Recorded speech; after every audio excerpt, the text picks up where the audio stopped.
So we made an effort to guess the Schrodinger's equation, which gives the solution to the wave function, but we have not really answered this simple question yet. Seemingly simple question, that is, what is it we're getting? Okay, what is the meaning of the wave function? What does it mean? If we don't know what it means, then why do we solve the equation in the first place, right? So what is the meaning of the wave function? Well, we can use an analogy from optics to do some guesswork here. In optics, when we have two electromagnetic waves present at the same place, the total electromagnetic wave, for example, the electric field would be E1 plus E2. And as a result, you can find the intensity of the light coming from both of these two electric fields. As noted, the intensity goes like E squared, magnitude squared, right? And you have E1 plus E2, E1 squared plus E2 squared, and there is also a mixed term, E1 dot E2. This is actually what gives you interference and diffraction, this cross term, E1 times E2. And this intensity I, the brighter the spot is, the higher the value of the intensity. And from a photon's point of view, when you see a bright spot, that means a lot of photons arrive at that point, right? But we also know that there is a way to interpret the wave nature of particles. Remember, in the previous chapter, we said when we did this electron diffraction experiment, we found that the electron, when we say the electron behaves like a wave, what we really mean is that the probability of finding this electron at any place behaves like a wave. The probability distribution behaves like a wave. And therefore, we should associate this wave function to the probability of finding a particle at a certain spot. And does that mean this psi is proportional to the probability itself? Well, the answer is not that simple. Because this psi, we have used, in fact, complex numbers for this psi, right? E to the I kx minus omega t, even for the simplest wave, which is a free particle, you cannot have complex probabilities, right? How do we resolve that problem? Was it wrong for us to use complex numbers? No, it wasn't wrong, because just like the electric field, what we're seeing is the intensity I, which is proportional to the number of photons hitting that spot, which in turn is proportional to the probability of finding a photon there. The intensity is not equal to the electric field E. Rather, it goes like E squared, the modulus squared. And it turns out that the wave function is analogous to E, the electric field, not to the intensity I. In other words, not to the probability itself. Rather, the wave function, if you take the modulus squared of that wave function, which of course is guaranteed to be a real number, right? This is analogous to the probability of finding a particle there. Or more precisely, we call it probability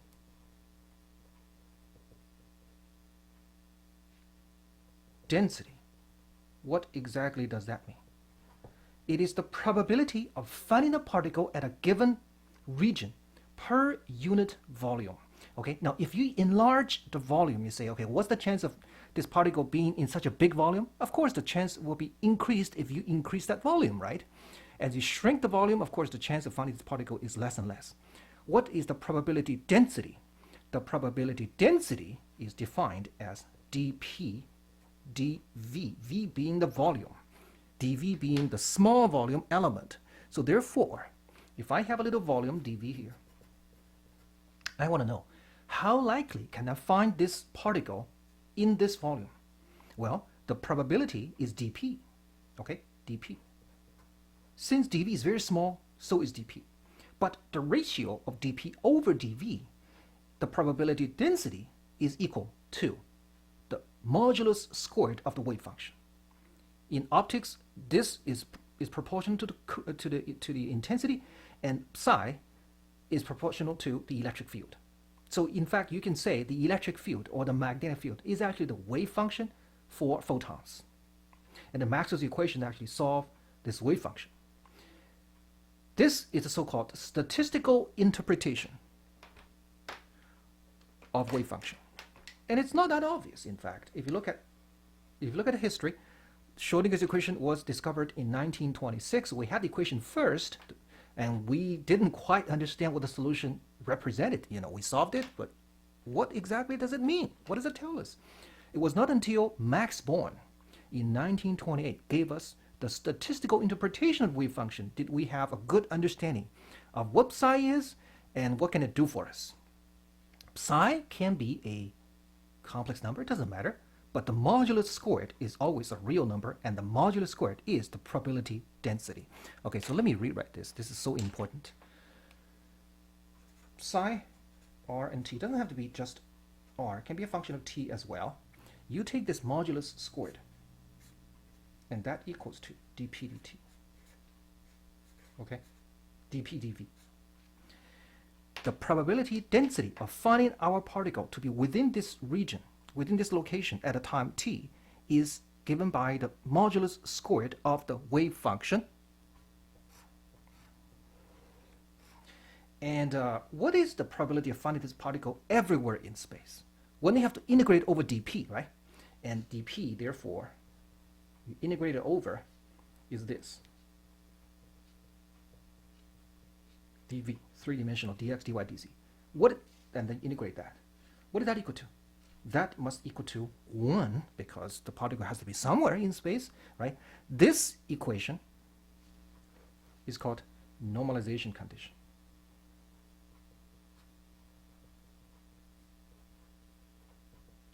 And what it does is simply says the total probability of finding the particle everywhere must be 1. And in practice, what can we extract from this normalization condition? Well, we can find an overall constant in front of wave function. Okay, if there's a constant here which you don't know what it is, you can always use this equation to find what that constant is. That constant, therefore, is also called normalization constant. Okay, remember, for the free particle wave function, we chose to use the exponential expression e to the I kx minus omega t instead of the more conventional sine cosine wave. I said there was a reason for us to do that. Now you can see the reason why we do that. Because this is only this is consistent with the statistical interpretation of the wave function, and that is not. Because if you take the modulus squared of this exponential function, what do you get? E to the I kx minus omega t. What do you get? You get 1, right? The square, it's also equal to 1. Actually, it could be a constant. There is a constant in front of it. What did that tell us? It tells us the chance of finding this particle everywhere in space is equal. Okay? You have just simply no clue where to find that particle because there is no preferable spot for this particle to be in. Delta x goes to infinity, and as a result, delta p is 0, so p, the momentum, is precisely known. That, in fact, is a special case of the Heisenberg-conservative principle. You have highly localized wave function in momentum space and highly delocalized case in real space or x space, right? But if you use this, if you think this is the wave function for a free particle, that is wrong, because if you take the modulus squared, it's not a constant. It's a wave itself. So you can say the particle can more easily be found here because that's when sine function equals 1, and less likely to be found there because the sine function equals 0, and so on. In reality, a free particle is just everywhere. You cannot have any idea about where it's more likely to be because it's equally likely to be anywhere.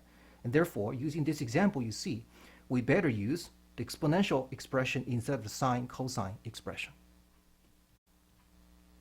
Okay, now we have the Schrödinger's equation, which will give us the wave function. We also know how to interpret the wave function. So, given the solution to the Schrödinger's equation, what information can we extract from it? That is, what does the wave function tell us? Well, it turns out, since I said Newton's second law and Schrödinger's equation have analogous positions, if you have the Schrödinger's equation, it's just like you have Newton's second law in classical mechanics. You can find everything you want to know about this particle's motion if you can solve the Newton's second law equation for it. We have something the same here, and that is when you solve the Schrödinger's equation to obtain the wave function, you will know everything about this particle. Or more precisely, you will know everything that you have the right to know. Now, exactly what I mean by that? Well, in classical physics, you do know everything. At least in theory, you do. You know what a particle is, you know how fast it moves, and so on, right? In quantum mechanics, it turns out sometimes you cannot know too much about this particle. the uncertainty principle prevents us from doing that. It is impossible, for example, to find where the particle is in x direction, and at the same time find its momentum in the x direction, both with 100% accuracy. So sometimes there are things you do not know for sure. There's nothing wrong with that. It's the wave nature of the particle.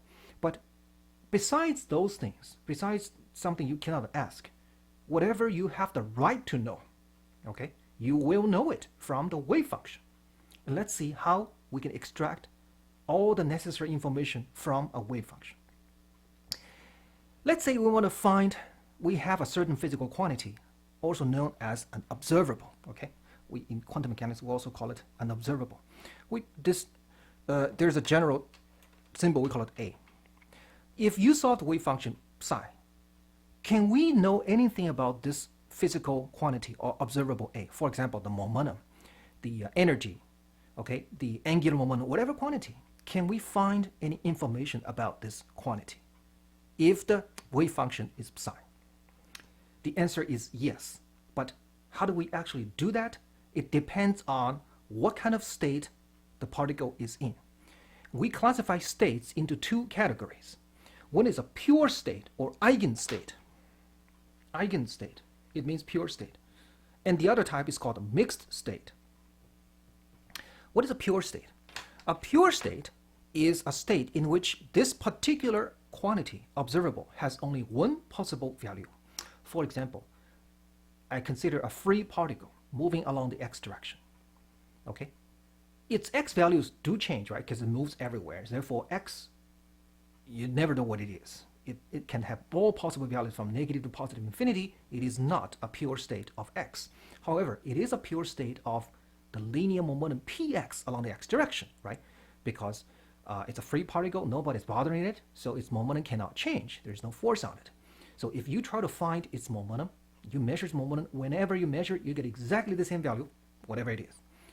This is called an eigenstate or pure state of linear momentum. Okay, what is a mixed state? Well, if a particle is the mixed state of a certain observable A, that means it sometimes assumes one value of A, sometimes it assumes another value of A, and even though you may find the probability of finding this particle with A1, another probability of finding particle with A2, and so on, you cannot predict with 100% certainty whether your next measurement is going to get A1 or A2. You never know. An example of a mixed state is we don't have just a single traveling wave anymore. We have two traveling waves, one this way, one that way, okay? And the wave function is the sum of these two terms, okay? Now, if a particle moves this way, it's got a momentum k. If a particle goes that way, it's got a momentum negative k, right? Is it possible to add these two waves together to form a wave function? Oh, definitely. We just add them together. In fact, you add them together, you add two oppositely traveling waves together, what do you get? Well, even in classical physics, we know what that is. We get a sine function, right? Don't we get just a sine function? Okay, e to the I kx minus omega t plus e to the negative I kx plus omega t. What is that equal to? In fact, you divide it by 2i, you get a sine function. That's sine of kx minus omega t. Okay, thanks to Euler formula, same thing. But don't worry about 2i, it's just a constant. What that means is that sine, it's sine kx then e to the I omega t. So the time-dependent part is e to the negative I omega t. That, of course, is true for all stationary states. Omega is a constant, which represents energy over h power. I don't really care. But the space part is sine kx. That's the important part. The space part is kx. Okay, so you have a standing wave. You add them together. So the wave pattern is like this. The particle is more likely to be found here, less likely to be found there, and so on. This is a mixed state for momentum because half the time you find the particle traveling this way, the other half of the time you find the particle traveling backwards. You just never know when your next measurement will going to be. Is it going to be positive k or negative k? This is what I mean by mixed state. How do you find the result of this observable? When you try to measure this quantity A, what are you going to get? That certainly depends on whether it's a pure state or a mixed state, right? If it's a pure state, I'm always going to get A. If it's a mixed state, I cannot predict exactly what I'm going to get next time, even though I still can ask for something like what is the average value of the quantity A, right? What is the average value? Those are the things I can ask. I have the right to ask if it's a mixed state. So now let's focus first on the pure state. We know there is only one result if we try to measure the value of A, right? What is that result equal to? Well, let's take an example. If this A is the linear momentum, px. If it's a pure state, and we're talking about a free moving particle on x direction, right? So a pure state, I call this wave function psi naught, e to the I kx, ignore the time-dependent part, e to the negative I omega t, because that's always the same. E to the I kx, that's the space part, that's the interesting part. I can rewrite this as e to the I px, which is the x component of momentum, times x over h bar, same thing, because k equals p over h bar. And then we showed in trying to find the Schrodinger's equation, we showed that the momentum operator is given by negative I h bar partial x, which means if you operate this psi naught with this differential operator, negative I h bar partial x, you will get the momentum coming down from the expression for the wave function, which is an exponential function. So we are going to formally define a differential operator in association with this physical observable called px, the x component of momentum. Px, this operator, is defined as negative I h bar partial x. I mean, we sort of saw that before, but we do it more formally now. Okay, given this differential operator, then we apply this operator on the pure state, or the eigenstate of this operator, which is in this case just the free particle state. Px times operating on psi naught equals this number, its value, okay, times the same psi naught. So this is the example we use for linear moment in x direction. In general, it doesn't have to be linear moment in x direction. Any physical quantity A or any observable A, I can always define a differential operator in association with that. Okay, so I'm going to define an operator. I use a sharp cap A to differentiate itself from the quantity itself. This is the differential operator which corresponds to this observable A. Okay, and in an eigenstate of that quantity, eigenstate means what? It means there is only one possible value for that quantity if it's in its eigenstate. No matter when you measure, you always return the same result. Then the wave function satisfies the following eigenequation. This is an example of an eigenequation for the momentum in x direction. In general, this operator, like px, operating on this eigenstate equals to the value that you get times the state itself. Okay, so this is just a special case of the general situation. So you see, if I know for sure that this wave function is an eigenfunction of this observable A, meaning that we're looking at a pure state, okay, pure state, then how do I find the value of this observable A? Very simple. I just take the operator A operating on this wave function, and this A will just drop out. Whatever it is, that coefficient on the right-hand side equals to the value that you're going to get. Okay, so this is how we would find the value of A in its eigenstate or pure state. Right? So look at some examples. Example number one, we already saw that before, but we're going to put it together here again. This is when A equals px. This is the corresponding eigen wave function for that pure state, a free particle.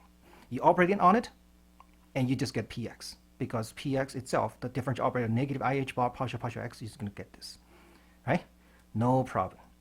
Now, what about the Schrodinger's equation itself in stationary state?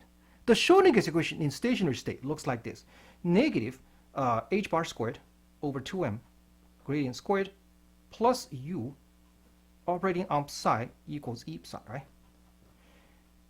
There is no time dependency here. And this thing here is an operator. It's a function times a plus a differential operator. It's also called an operator. This operator is called h. H has a name called Hamiltonian, okay? Hamiltonian.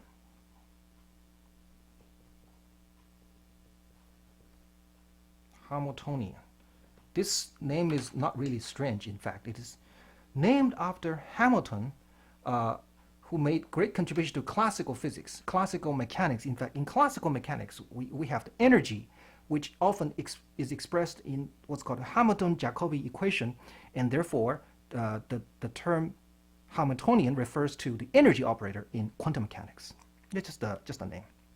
So the Schrödinger's equation in stationary state can be rewritten in this shorthand: H operator of psi equals E times psi.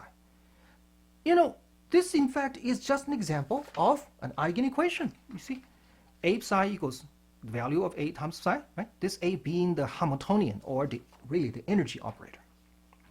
So you know what that tells us? It tells us that when you solve the stationary state Schrödinger's equation, the answer, the solution you're getting is really a pure state, an eigenstate of what? Of the Hamiltonian, or the energy. Okay? So how do you find the energy of a particle when it's in one of its stationary states? All you have to do is to take the Hamiltonian, operate on it. Whatever coefficient you get out of it is its energy. Okay? It is energy. For example, the free particle case. The free particle case, of course, the energy is conserved. Not only just the momentum, but energy is also conserved. If you take this Hamiltonian operating on that, of course, U equals 0 in this case. What you get on that side is just P squared over 2m. P squared is the squared value of the momentum in x direction. Then you're just getting the kinetic energy, which equals to the total energy of the system, of course. Or if you just forget about the potential energy, because there is no potential energy anyway, the kinetic energy itself is the total energy. You take the kinetic energy operator, which is of course given by this, right? It's a second derivative, and you operate on this thing. Don't you just get a constant k times this, right? This constant k is px squared over 2m. Just do the simple differentiation, you're going to get that. So the Schrödinger's equation, stationary state, does give you a special case of an eigenstate. In fact, these are eigenstates of energy, or of the Hamiltonian, or the energy operator, we should say. Now that we're talking about eigenstates, okay, for a given eigenstate, the physical observable A is always a constant no matter when you measure that. But is it possible to have simultaneous eigenstates for two different quantities? Well, we saw an example. This is certainly possible. This free particle represents an eigenstate for the momentum in x direction. But at the same time, it is also an eigenstate for the kinetic energy. Both the kinetic energy and the momentum are constants. So it is possible to have simultaneous eigenstates of two variables, certain variables at least. Okay? Now, if you try to observe the momentum in the x direction for this particular state, you always get the same value. In other words, there is no error. Okay? The uncertainty in the momentum in the x direction is 0, right? And if you try to find the kinetic energy, you measure however you measure, you always get the same value. It's always a constant. Therefore, there is no error in the momentum and the kinetic energy measurement. Delta px equal to 0, delta k equal to 0. So, therefore, there is no uncertainty for either variables. And if a variable gives us a constant value no matter when you measure it, it's an eigenstate of that variable, and that variable, or that observable in this particular state, is called a sharp observable, meaning it has only one possible value. And we have seen that there are possible simultaneous eigenstates. We will take this idea of simultaneous eigenstates and relate it to the famous uncertainty principle a little bit later.